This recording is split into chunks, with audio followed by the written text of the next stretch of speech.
Hello everyone, আজকে আমি তোমাদের সঙ্গে শেয়ার করব আমার 20 মাসের বাচ্চার জন্য আমি কীভাবে হোমমেড সেরেলাক তৈরি করি।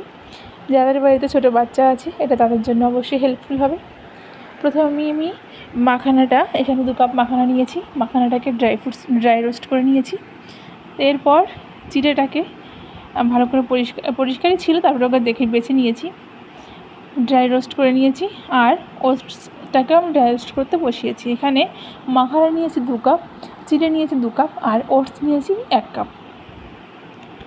এগুলো ড্রাই রোস্ট হয়ে গেলে দেন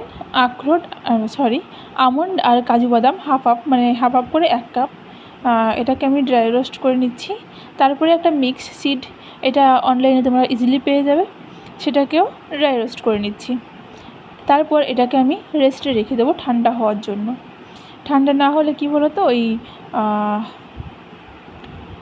তেল বেরিয়ে আসে, ঠিক আছে, তেল বেরিয়ে আসে এটা থেকে।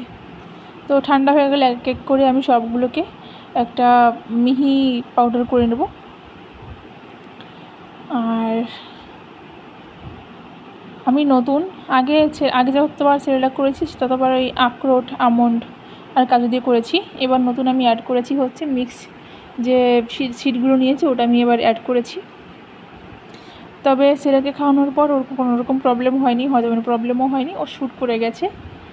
তবে সব বাচ্চা এক হয় না, সবার আলাদা আলাদা হজম ক্ষমতা থাকে।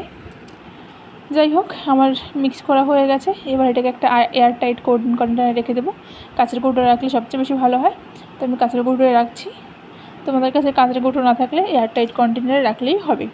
এটাকে আমি 10 থেকে 15 দিনের মধ্যে খাইয়ে দেবো, বেশি দিন আমি রাখবো না। কেমন লাগলো অবশ্যই কমেন্ট করে জানিও। টাটা।